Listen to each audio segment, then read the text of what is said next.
Everyone, welcome back to my channel. তো আজকে হঠাৎ সন্ধ্যাবেলা খুব পাস্তা ক্রেভিংস হচ্ছিলো, তো ভাবলাম আজকে আমি একাই নিজে পাস্তাটা বানাই, কারণ মা তো আমাকে পাস্তা ম্যাগি সব বানিয়ে খায়। তো আজকে আমি একটু পাস্তাটা ট্রাই করি, বাট লাস্টে আমাকে মাই করে দিচ্ছিলো, মানে লাস্টে না সব ভেজিটেবলগুলো সব আটকে যাচ্ছিলো করায়। তো মা বলছিলো আমি কিছুটা করি তো তুই কিছুটা কর। তো সেই মতো আমি করছিলাম। আর এখানে একটু আলু আর পেঁয়াজ দিয়েছি, আর তারপরে এখানে একটু ক্যাপসিকাম দিয়ে দিয়েছি।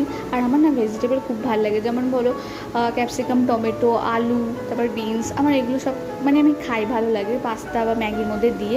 আর এটা না খুব সিম্পল পাস্তা, খুব তাড়াতাড়ি রেডি হয়ে যাবে। আর তারপর সেদ্ধ পাস্তাটা করে নিতে হবে, তারপরে এটা দিয়ে দিতে হবে। সব সবজিগুলো যখন ফ্রাই হয়ে যাবে তারপর একটু ম্যাগির মশলা দিয়ে দিতে হবে, আর একটু ঝাল ঝাল ফ্লেভারের জন্য একটু গোলমরিচ গুঁড়ো দেবে, খুব ভালো লাগবে। আর তারপর একটু চিনি দিয়ে নামিয়ে নিতে হবে। আর এখানে আমাদের পাস্তা রেডি, তো চলো খাওয়া যাক। তো তোমাদের কেমন লাগলো রেসিপিটা অবশ্যই কমেন্ট করে জানিও। তো ততক্ষণের জন্য